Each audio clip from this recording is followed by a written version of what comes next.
ये सभी तक। Yes sir. यस तो लास्ट क्लास पे हम लोगों ने कहाँ तक डिस्कस कर लिया था? अर्थ मैग्नेटिज्म। अर्थ मैग्नेटिज्म।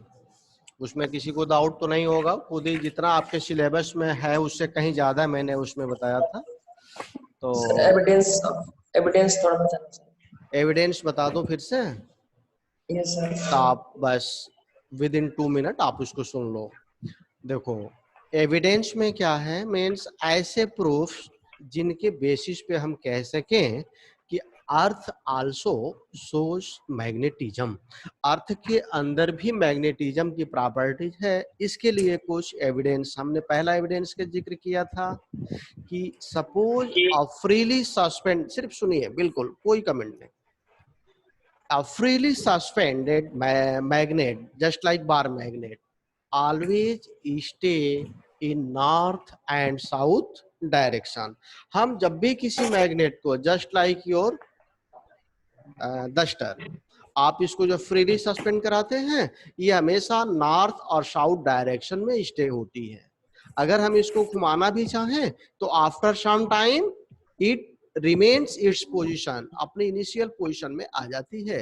यानी ये एक स्पेसिफिक डायरेक्शन में इसका स्टे होना शो करता है कि अर्थ के अंदर भी मैग्नेटिक फील्ड है, क्योंकि वो एक ऐसा फोर्स लगाती होगी जो उसी डायरेक्शन में उसको रोक देती है।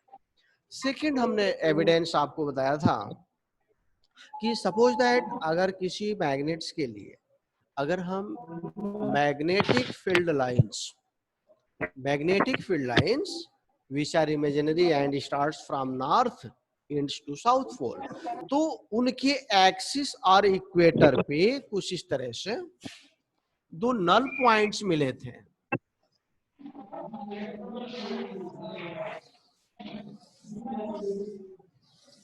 एक यहाँ कहीं नल पॉइंट मिला था और एक यहाँ नल पॉइंट मिला था। इक्वेटर पे भी एक यहाँ कहीं मिलता है और एक यहाँ कहीं मिलता है।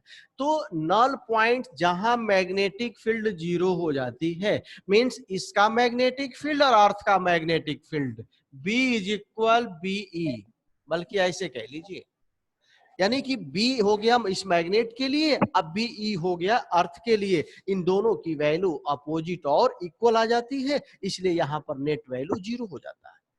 तो ऐसे नल पॉइंट्स मिलने का वजह क्या हो सकता है? अर्थ मैग्नेटिज्म। थर्ड एविडेंस हमने बताया था कि सपोज अगर किसी आयरन नेल ले लो या कोई रॉड ले लो और अर्थ की गहराई में उसे नॉर्थ साउथ डायरेक्शन में रखते हुए फॉर सम टाइम्स, कुछ लंबे समय के लिए अगर आप करके छोड़ दो तो इट विल बी मैग्नेटाइज्ड, वो भी मैग्नेटाइज्ड हो जाती है, यानी उसके अंदर भी मैग्नेटिक प्रॉपर्टीज आ जाती है। ये तभी पॉसिबल है जब जिस अर्थ में आपने उसे डिप करके रखा है वो अर्थ भी मैग्नेटिक प्रॉपर्टीज को शो की हो। हाँ, तो ये सारा कुछ मैंने नोट भी करा दिया था। अब इसके बाद देखते हैं नेक्स्ट टॉपिक इसी चैप्टर का। अब थोड़ा सा इसमें कुछ अच्छे टॉपिक्स मिलेंगे जिन पे थोड़ा आपको एक्स्ट्रा कंसंट्रेट होना पड़ेगा, जो मतलब आगे नेक्स्ट क्लासेस के लिए भी काफी इंपॉर्टेंट टॉपिक्स हैं ये सब। जैसे मैग्नेटिक इफेक्ट,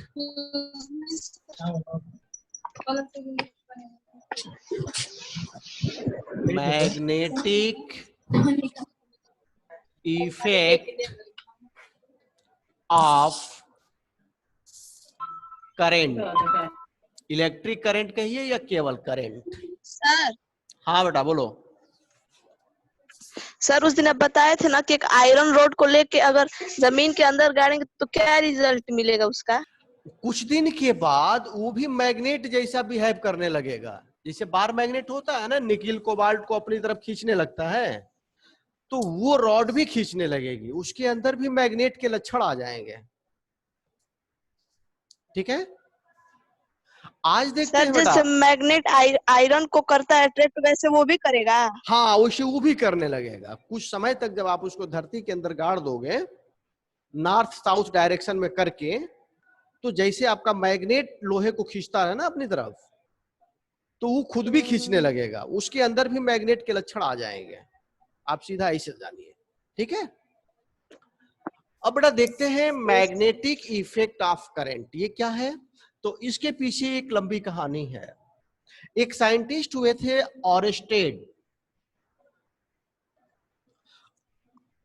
लगभग 1820 के आसपास, मीन्स इन 1820, लगभग अब से 2000 ईयर्स पहले, सॉरी 2000 कह रहा हूं, 200 ईयर्स पहले, आज से 200 साल पहले इन्होंने क्या किया, एक एक्सपेरिमेंट किया था कुछ इस तरह का। ध्यान से देखेंगे बेटा। सपोज दैट हमने यहां पे एक बैटरी कनेक्ट कर दिया, नेगेटिव टर्मिनल, पॉजिटिव टर्मिनल, और ये एक हमने वायर ले लिया ए बी। अभी क्या है, करंट कुछ इस तरह से फ्लो होगी, करंट फ्लो होने लगेगी। उसने क्या देखा कि इस ए बी वायर के पास में एक उसने मैग्नेटिक कंपास ले लिया। कंपास समझते हैं, थोड़ा सा बड़ा सर्किल बना इसको। कंपास का मतलब हुआ एक इसके अंदर मैग्नेटिक निडल पड़ी होती है, निडल कुछ इस तरह से।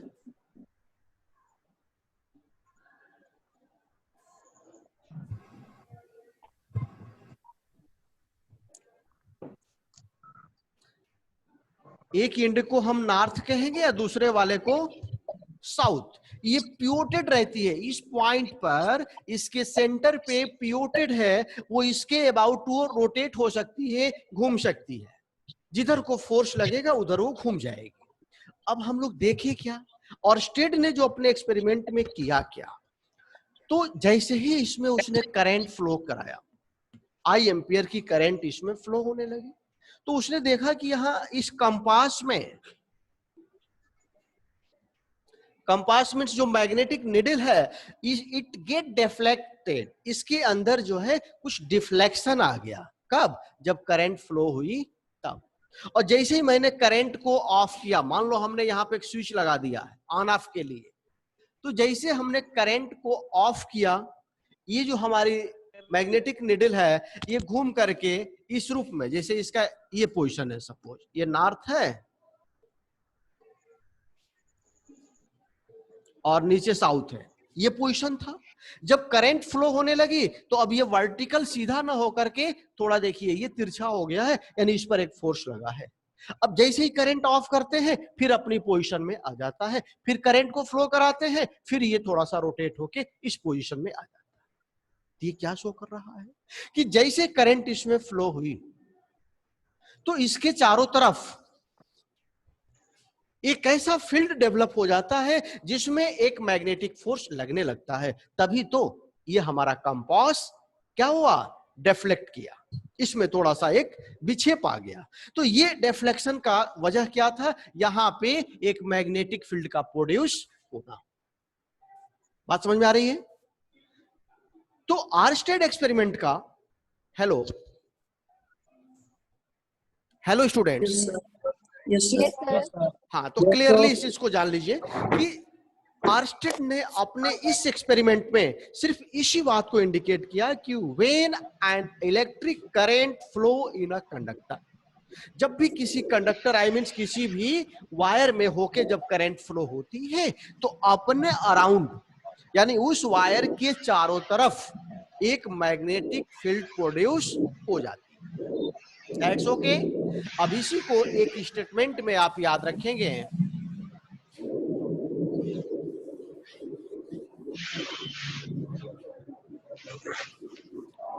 अकॉर्डिंग टू, क्या लिखेंगे,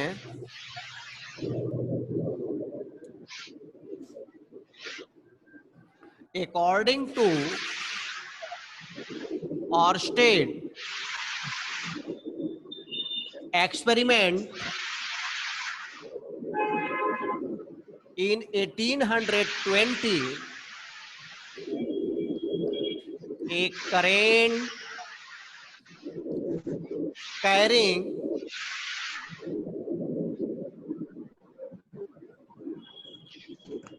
कंडक्टर कह लीजिए या वायर कह लीजिए, a current carrying wire produces magnetic field कहिए या मैग्नेटिज्म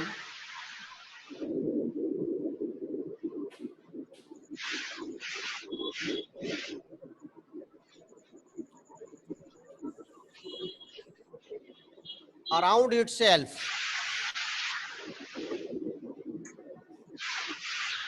अपने चारों तरफ वह करंट कैरिंग वायर एक मैग्नेटिज्म को या मैग्नेटिक फील्ड को प्रोड्यूस करता है। ये इनका कंक्लूजन था। अब यहाँ पे बेटा एक चीज हम लोग ये देखना चाहेंगे कि करंट कैरिंग वायर तो कई सारे शेप के हो सकते हैं। It may be linear in shape, एक लंबा वायर भी हो सकता है जैसे कि ये हो गया, इसमें भी करंट फ्लो हो सकती है। हो सकता है कि वो करंट कैरिंग वायर कैसा हो, सर्कुलर वायर हो, ऐसा भी हो सकता है। हो सकता है वो करंट कैरिंग वायर कुछ इस तरह का शेप का हो, क्वाइल शेप का हो। तो अलग अलग शेप से जो करंट कैरिंग वायर है हमारा, जब अलग अलग शेप को होल्ड करेगा तो उसके कारण जो मैग्नेटिक फील्ड प्रोड्यूस होगी वो भी अलग अलग पैटर्न की होगी। इसके लिए जो मैग्नेटिक फील्ड होगा उसका पैटर्न डिफरेंट होगा। इस सर्कुलर कॉइल के लिए जो मैग्नेटिक फील्ड प्रोड्यूस होगी उसका पैटर्न कुछ और होगा। इधर हेलिक्सिकल कह लो या कॉइल शेप का अगर है तो उस समय उसके लिए वैल्यू कुछ और होगा। ओके, तो देखते हैं उस मैग्नेटिक फील्ड्स के पैटर्न के बारे में कि वो मैग्नेटिक फील्ड कैसा होगा।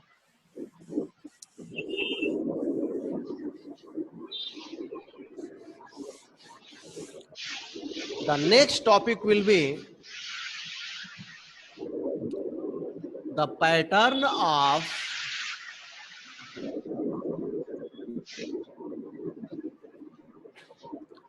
magnetic field. Magnetic field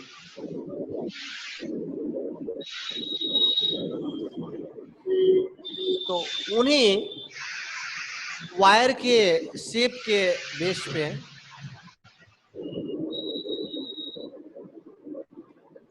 आप चाहो नोट भी करते चलो। ऑन द बेसिस ऑफ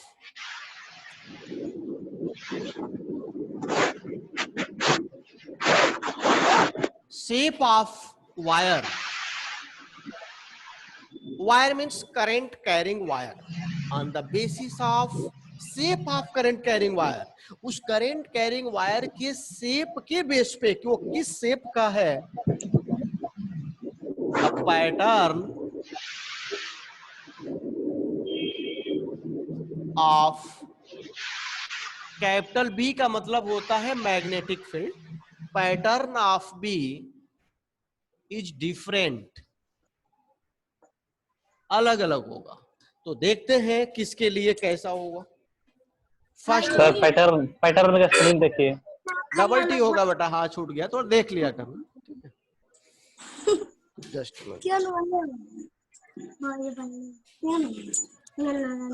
इसमें इधर होगा, इधर होगा, हाँ ठीक, हाँ। तो number first, for a straight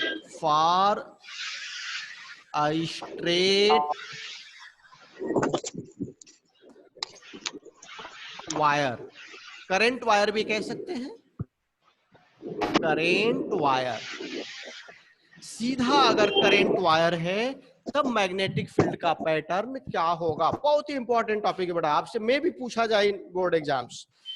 ये मान लीजिए हमने एक वायर ले लिया, ओके, और इसमें करंट फ्लो कराने के लिए हमें कहीं ना कहीं बैटरी से कनेक्ट कराना पड़ेगा। चलो हमने करा दिया बैटरी से कनेक्ट,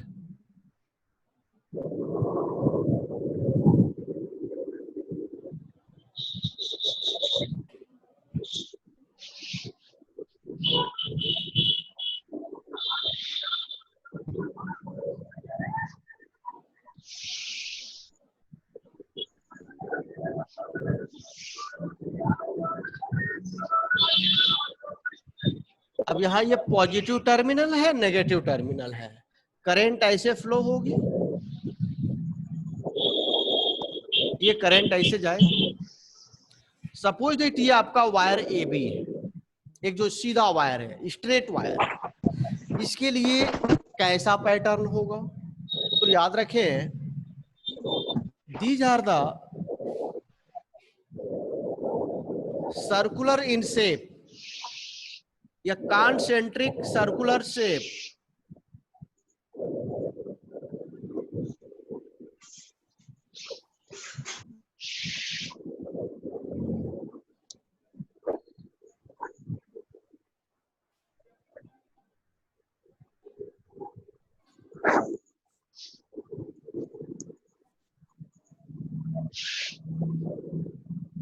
कुछ इस तरह से।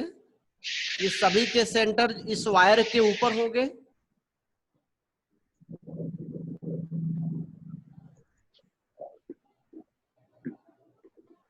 ठीक है ना? ये सभी कॉन्सेंट्रिक, यानी जिनका सेंटर एक ही हो, कॉन्सेंट्रिक सर्कुलर शेप होगा।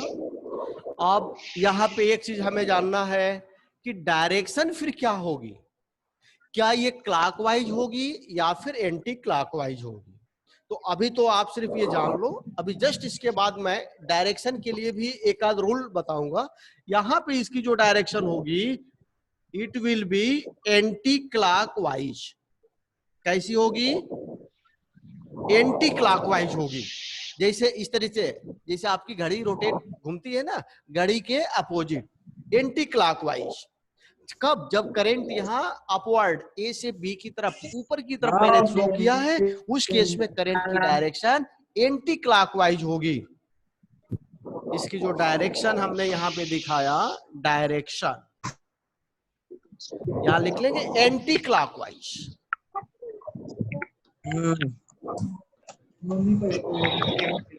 अभी एंटी क्लॉकवाइज हम याद कैसे रखेंगे, इसके लिए मैं आपको रूल बताऊंगा, लेकिन अभी सिर्फ इतना जानिए कि for a straight current wire the pattern of magnetic fields are concentric circles whose centers lies on the wire। जिनके सभी के सेंटर, देखो पहले वाले सर्किल का सेंटर भी उसी वायर पे है, दूसरे वाले का भी चूंकि सेम वही पॉइंट है, थर्ड वन रिंग का भी है। जैसे जैसे हम दूर चलते जाते हैं, मैग्नेटिक फील्ड की वैल्यू भी रिड्यूस होती जाती है। एक रिलेशन यहाँ पे याद रखिए, the magnetic field due to the current wire is directly proportional to the current.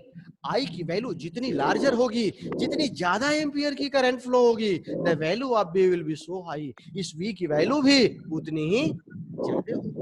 Second इसका जो है रिलेशन याद रखेंगे, it will be inversely proportional to the distance of the point from the current wire. इस current wire से जितनी ज्यादा distance पे आप जाओगे, उस समय बी की वैल्यू होती जाएगी।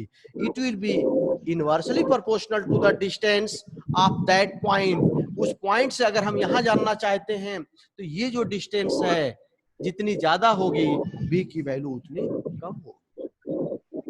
इसके लिए रिलेशन फार्मूला आपके सिलेबस में नहीं है, फिलहाल आप चाहो तो इसको ऐसे याद कर सकते हैं कि बी आई के प्रोपोर्शनल होगी और डिस्टेंस के इनवर्सली प्रोपोर्शनल होगी, सिर्फ इतना।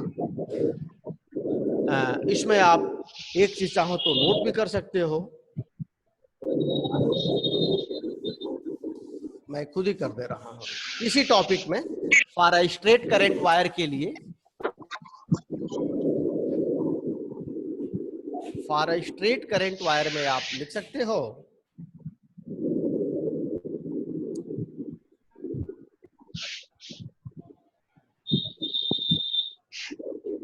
these are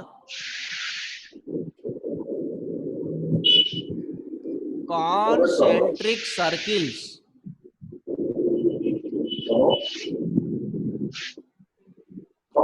whose centers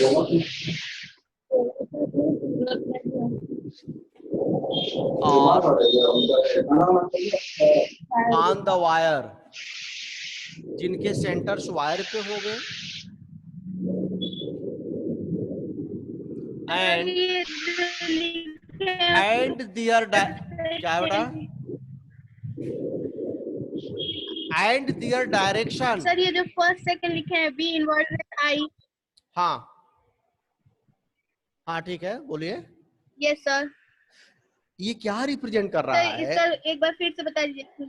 ये कह रहा है कि जैसे मान लो इस वायर में करंट फ्लो हुई, सपोज 1 एम्पियर की, तो 1 एम्पियर करंट फ्लो होने से किसी पॉइंट पर जो मैग्नेटिक फील्ड की वैल्यू होगी, जितनी भी हो, अगर हमने करंट की वैल्यू 2 एम्पियर कर दिया, मींस डबल कर दिया, तो जो मैग्नेटिक फील्ड होगी वो भी पहले से कितनी हो जाएगी? डबल हो जाएगी। यानी कि magnetic field due to the current wire is directly proportional to the current, यानी करंट की वैल्यू के सीधे प्रोपोर्शनल है। इसकी वैल्यू डबल होगी तो ये भी डबल हो जाएगी, ये हाफ होगी तो ये भी हाफ हो जाएगी। ओके, अब सेकंड रिलेशन, मान लीजिए ये वायर है, अभी आपने 1 मीटर पे देखा तो बी है। अब आप सपोज 2 मीटर की डिस्टेंस पे देखो, यहां पे अगर देखती हो तो 2 मीटर पे अब 1/r की जगह 2r न लोगे, तो 1/2r मीन्स आधी हो गई।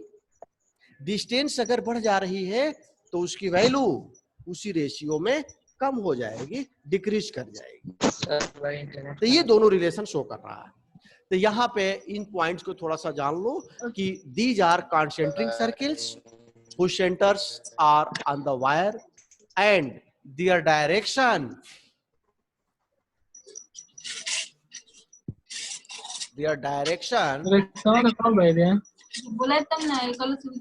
may be clockwise or anti-clockwise।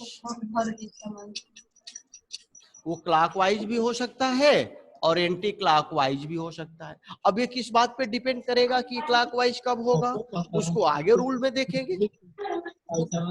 यहाँ इन पॉइंट्स को नोट कर लेंगे।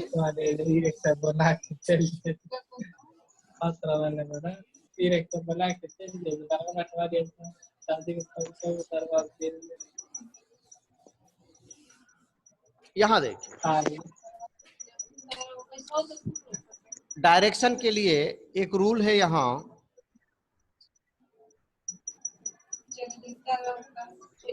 राइट हैंड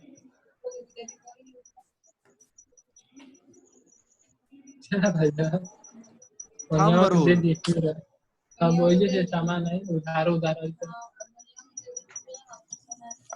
बड़ा इस चीज को थोड़ा समझो, जानो। What is the right hand thumb rule?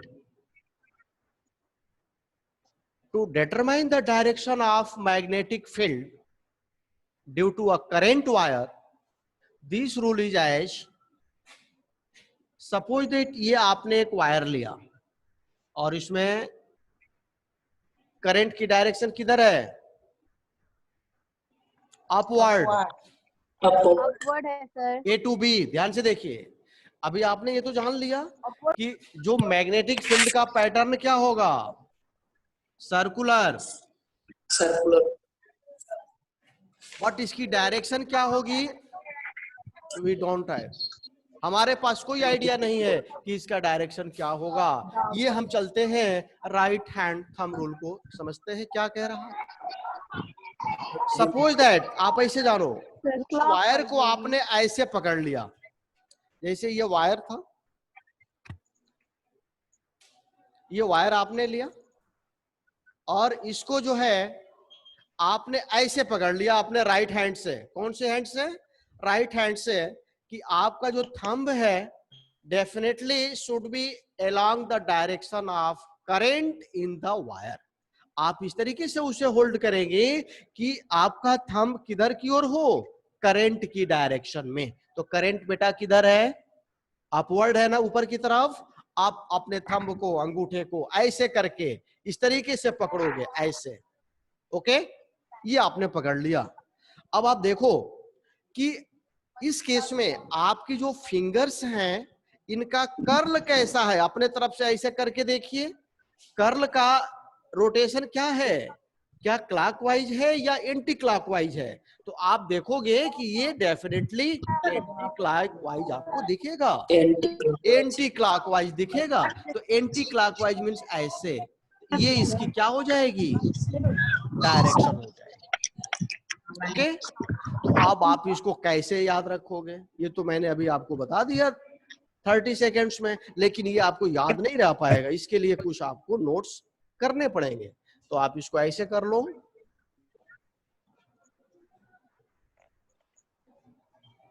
Holding the wire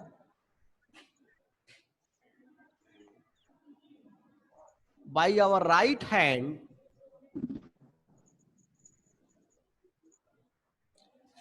as,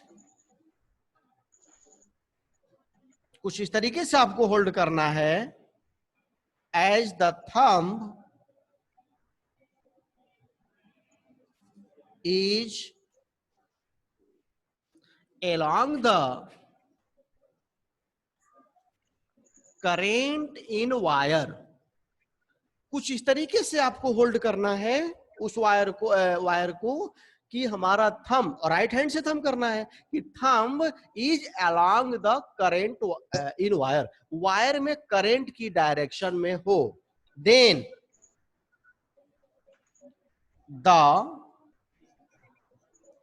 curl, curl means घुमाव, इन फिंगर्स का घुमाव, curl of fingers represent the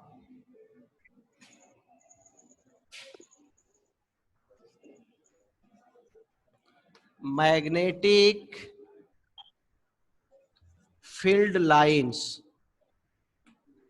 ये क्या कह रहा है कि holding the wire by our right hand, अपने राइट हैंड से उस वायर को इस तरह से होल्ड करे या करने पर as thumb is along the current in the wire, कि हमारा थंब करंट के अलोंग हो। Then the curl of the fingers, जो फिंगर्स की जो घुमाव है, represent the magnetic field lines, उन मैग्नेटिक फील्ड लाइंस को शो करेगा। ओके, तो यहां पे आपने ये चीज जान लिया कि इसके अकॉर्डिंग अगर करंट ऊपर की तरफ है तो ये एंटी क्लॉकवाइज हो जाएगा। यहां आप लिख सकते हो एंटी क्लॉकवाइज। अच्छा, अगर यही वायर हमारा, इसमें करंट अगर डाउनवर्ड होती तो, यहीं पे हमने दूसरा डायग्राम ये बनाया, अगर ये करंट की डायरेक्शन सपोज डाउनवर्ड है, शेप तो बेटा वही होगा, सर्कुलर ही होगा। अब यहां पे हम कैसे होल्ड करेंगे, इस तरह से होल्ड करेंगे, ऐसे अंगूठे को हम नीचे की तरफ रखेंगे और अब जब अपनी तरफ से देखेंगे तो इसका डायरेक्शन डेफिनेटली क्या होगा, ऐसे क्लॉकवाइज होगा, यानी ये क्लॉकवाइज हो गया। तो ये डिपेंड करेगा किस पे, करंट की डायरेक्शन पे। करंट की डायरेक्शन रिवर्स हो जाएगी, देन मैग्नेटिक फील्ड की डायरेक्शन भी अपोजिट हो जाएगी। तो ये तो राइट हैंड थंब रूल से भी आप बता सकते हो। एक और भी रूल है इसके लिए, थोड़ा उसको भी जान लो, वो क्या है।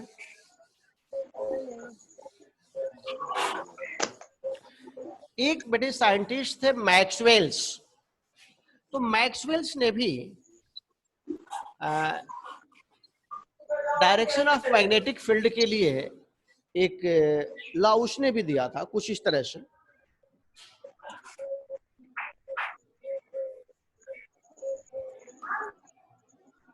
Maxwell's screw rule, screw rule, ये क्या कह रहा है, स्क्रू समझते ही होगे, जैसे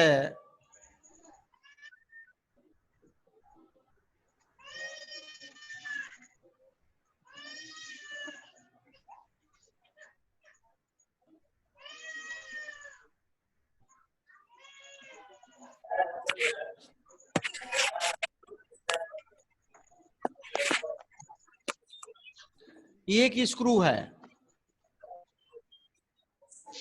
पेंच, जिसको स्क्रू ड्राइवर से आप या तो उसको टाइट करते हो या लूज करते हो। ये उसका पिक है, पिक पॉइंट, आगे वाला पॉइंट। उसने क्या कहा कि आप इस स्क्रू को कुछ उस डायरेक्शन में रोटेट कराओगे जिधर की ओर करंट फ्लो हो रही होगी, means along the direction of current, driving the pick of screw along the current direction. Current की डायरेक्शन में हम इस स्क्रू को ड्राइव करें, then rotation of the screw, जो या handle of the screwdriver, जो स्क्रू ड्राइवर का हैंडल का रोटेशन होगा, represent the direction of magnetic field. जैसे देखिए अभी यहां पे क्या है, चलो दूसरा वायर ये वाला ले लो, ये हमने वायर लिया, सपोज करंट की डायरेक्शन डाउनवर्ड है in wire A B, if the current direction is downward, तो अब आप इस स्क्रू ड्राइवर को ऐसे घुमाओ ताकि इसका पीक जो है किधर हो, किधर फॉरवर्ड हो, डाउनवर्ड, नीचे की तरफ। तो बेटा नीचे की तरफ कब होगा, जब आप उसको टाइट करोगे, कसोगे। जब स्क्रू को आप टाइट करोगे then it will move forward, अब वो फॉरवर्ड डायरेक्शन में मूव करेगा, यानी कि नीचे की तरफ करेगा।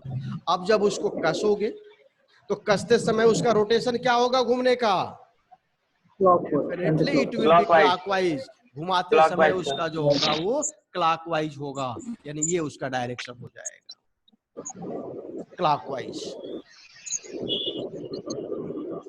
तो आप मैक्सवेल्स स्क्रू रूल से भी डायरेक्शन को फाइंड कर सकते हो, और पहला जो मैंने आपको बताया by the right hand thumb rule, उससे भी कर सकते हो। इन दोनों रूल को आप दिमाग में रखोगे। ओके, किसी को कोई दिक्कत है इसमें बेटा? No sir. अच्छा, तो आपको मैंने जो पैटर्न के लिए अभी पहला पॉइंट हुआ, if the current carrying wire is a straight wire, अगर वो स्ट्रेट वायर है, सीधा वायर है, तब तो मैग्नेटिक फील्ड का पैटर्न सर्कुलर शेप के होंगे और कॉन्सेंट्रिक सर्कुलर शेप होगी, जिनके सेंटर्स उस वायर पे लाई करेगा। इसमें इस पॉइंट को अच्छी तरह से आप याद रखना कि वह जो मैग्नेटिक फील्ड होगी वो किसके प्रोपोर्शनल होगी, करंट के, और किसके प्रोपोर्शनल होगी, तो 1/r। अगर रेड आर का मतलब डिस्टेंस, अब वो अगर इतना डिस्टेंस अगर लेते हो तो इतने रेडियस का हम एक सर्कुलर शेप बनाएंगे, अगर आपने यहां ले लिया तो इतने का बनाएंगे। तो जितनी डिस्टेंस दी होगी उसके अकॉर्डिंग हम सर्किल ड्रॉ कर देंगे, और यहां से कहेंगे कि आर ज्यादा है तो बी की वैल्यू उसकी कम हो। अब इसके बाद आता है सेकंड शेप। सपोज अगर हमारा वायर स्ट्रेट ना होकर कैसा हो, सर्कुलर शेप का हो, इफ करेंट वायर या for, second point, for circular current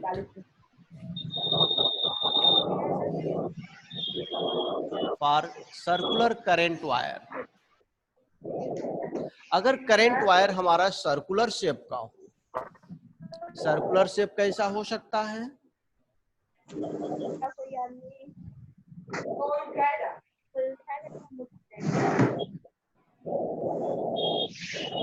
ऐसा।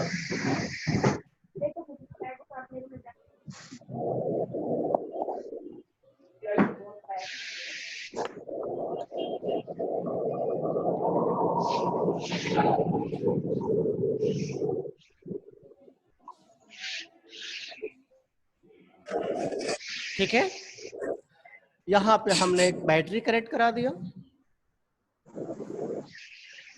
अभी क्या है, करंट की डायरेक्शन ये पॉजिटिव टर्मिनल से निकल करके कुछ ऐसे फ्लो होते हुए ये जाएगी, अब यहाँ पे शेप ये सर्कुलर है, स्ट्रेट वायर तो है नहीं। अब किस तरह का मैग्नेटिक फील्ड यहाँ पे प्रोड्यूस होगी, इसको हमें समझना होगा। तो यहाँ थोड़ी देर के लिए समझो, जो ये पोर्शन है आई एम्पियर की करंट फ्लो हो रही है, तो यहाँ भी ये सर्कुलर शेप का होगा कुछ इस तरह से।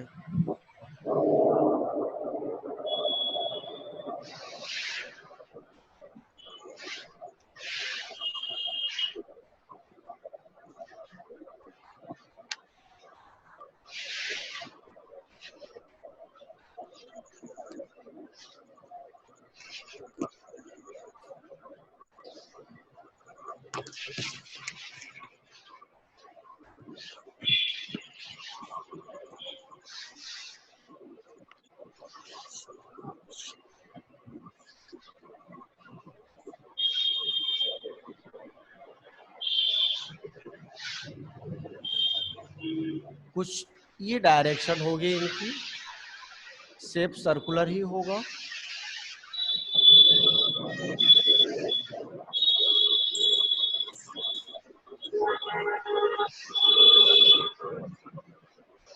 हाँ, अब बेटा जहां तक क्लॉकवाइज और एंटी क्लॉकवाइज डायरेक्शन की बात है,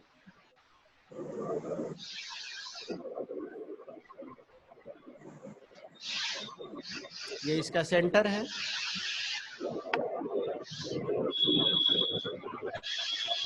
यहाँ करंट डाउनवर्ड है, तो डाउनवर्ड के लिए लास्ट वाले, अभी जस्ट इसके पहले वाले में आपने क्या देखा था, क्लॉकवाइज, सॉरी पहले में क्या करना था? क्लॉकवाइज